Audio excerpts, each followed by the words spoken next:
Futaba Sakura is waifu material. Hello, it's me. Hermit, genius, navigator, hacker, and potential billionaire, Futaba from the Persona 5 Royal series has captured the hearts of many and is the youngest member of the Phantom Thieves. Now, here are 10 reasons why Futaba Sakura is waifu material. Good afternoon, evening. Part of the Hermit Arcana and the shy one of the group, Futaba is what you would call a shut-in. Basically, a person confined to their house. I'm sure we can all relate with that. We first met Futaba under the alias Alibaba while chatting on Joker's phone. Prior to her part of the story, she practically isolated herself from any social interaction that isn't through a computer screen. While initially her introversion was a bit extreme, she does get a bit more sociable as the story goes. What I'm trying to say is, if you're a bit of an introvert, you can easily relate with Futaba as being the ideal person to stay at home with.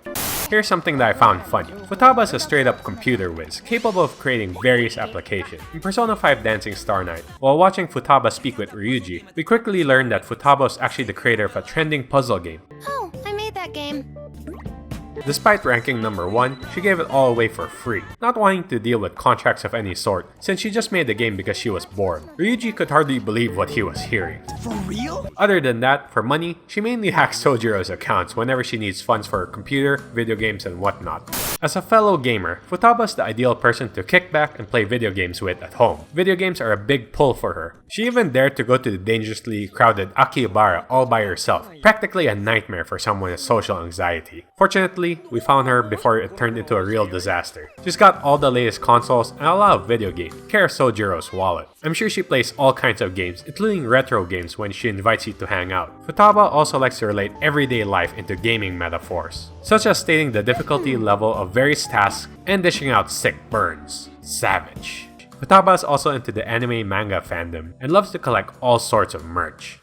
Futaba's just an amazing hacker. Firstly, she took down Medjed by herself, later revealing that she actually created Medjed in the first place, back when it was still ethical. The hacker group is no lightweight, as they are capable of causing panic by shutting down power to the city, but Futaba made it sound like a piece of cake to take them down inside of a day. I handled them, and someone else handled my room.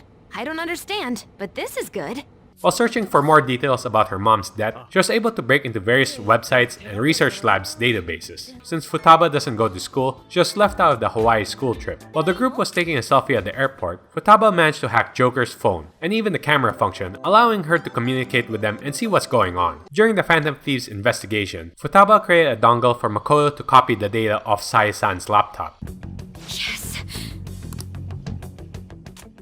Now here's the sneakiest move. In the original plot of Persona 5, yes, I haven't finished Royal yet, when they're talking with Akechi, Futaba expressed her love for Akechi's smartphone, snatching it out of his hands. Little did he know that she was actually installing an app as part of their plan. Pretty sneaky.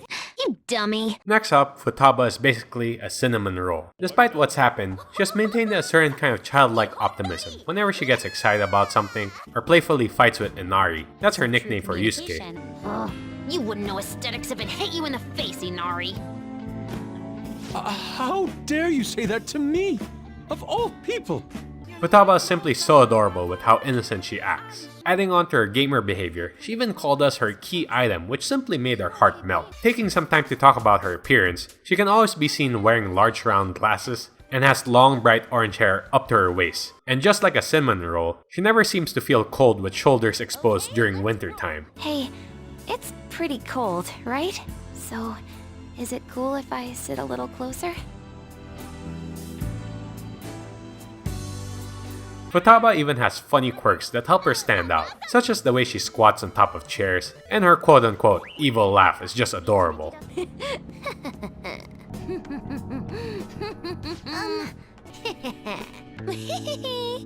If this is any more work, count me out. Futaba is simply too pure for this world, must protect. On a more serious note, Futaba Sakura is one brave girl, most of the time.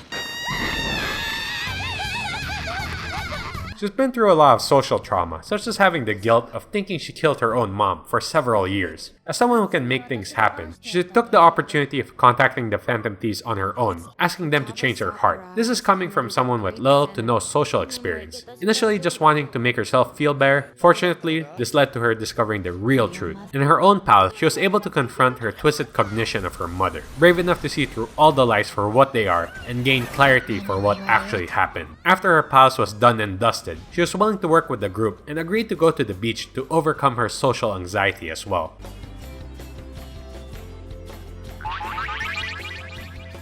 What? This is perfect! There's nothing perfect about that. Stay still.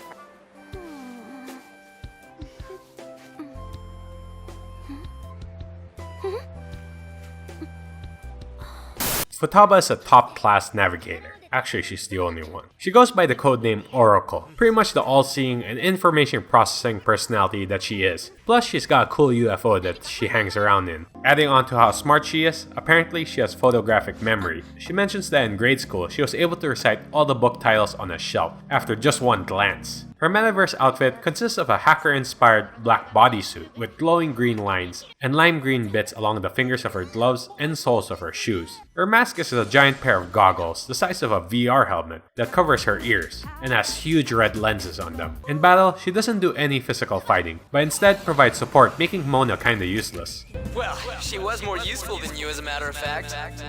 I'm going to show you who the useless one actually is. Her support includes mapping out mementos, resetting treasure chests, and even offers some game-saving interruptions such as healing spells all the way to nullifying fatal attacks. Yep. Futaba has a lot of integrity. This means that she's true to her word and does whatever she promises. When she was under the guise of Alibaba, she made a deal with the Phantom Thieves about helping them out. After successfully changing her cognition, she made good on her word and took out Medjed after she woke up, of course. In Futaba's confidant link, she created her own promise list, just like she used to do with her mother. With the help of Joker, she was able to complete this list and even restored a past broken friendship, despite the gripping fear and anxiety she was experiencing. As her reward for completing the list, she asked for head pats of all things.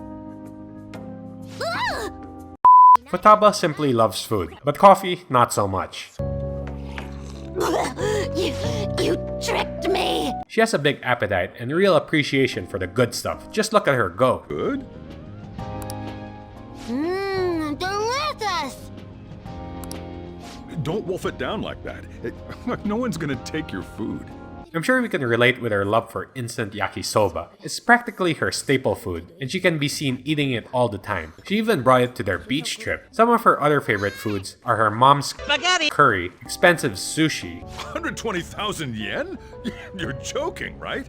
Looks like we won't be getting sushi to go.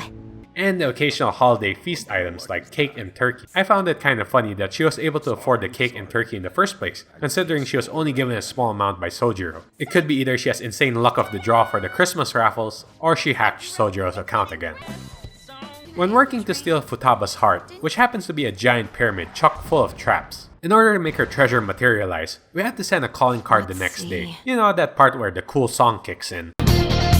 It's not a game, I'm not a robot. As we made our way to the final area, we found an empty sarcophagus, and that her treasure was nowhere to be found. After beating the strange sphinx with her mother's head, Futaba leaves on her own volition, and the palace begins to crumble. From this we can conclude that Futaba herself was the treasure, and for today, she is our treasure. Do you agree that Futaba is waifu material? Leave a like and comment on what was your favorite reason about Futaba.